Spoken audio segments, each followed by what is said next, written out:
Our story of Chinese immigrants achieving the American dream would start back all the way in the 1800s. The recently immigrated Chinese would find that their first major economic opportunity would be from the railroads.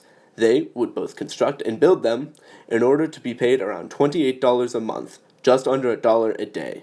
This would provide food, shelter for their families, though this would also come at a cost. They would be perceived as one of the most hated and notoriously demonized minorities in the United States. This is an image of the abuses that a Chinese person would face while working on the railroad.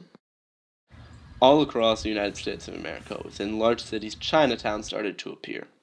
These were areas filled with other Chinese immigrants that ones could meet and enjoy, though the economic prosperities were not flourishing here. Many were stuck in table waiting and busing jobs.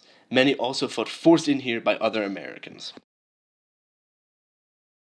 All the hateful sentiment would then be summed up in the 1882 Act, the Chinese Exclusion Act, which prevented all Chinese immigration into the United States. Negative Chinese sentiment within the United States would not change for many, many years, not until the Pearl Harbor attacks on the United States, then the subsequent allied relationship between China and the United States. This would lead many Chinese Americans to start entering the workforce and becoming greater allies within the U.S. economy. This would then push them to be further and further implemented into the American culture. This change in popularity for Chinese immigrants would also affect policy. The Chinese Exclusion Act and all its remaining pieces were fully repealed in 1943. This would also allow Chinese people to become full, naturalized citizens of the United States and increase immigration into the United States from China.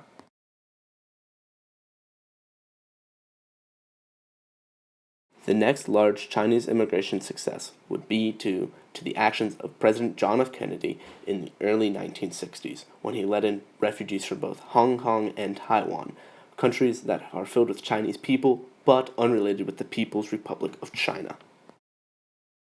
Due to the People's Republic of China being seen as an enemy to the United States due to them being communist, Chinese Americans would rally together in Chinatowns and promote anti-communist parades, parading how much they loved the United States and how much they were glad to be citizens. The change of being rejected from most Americans to being seen as ideal Americans would be considered to many the American dream. Thank you for taking the time, stopping, and listening to the story we have about Chinese Americans.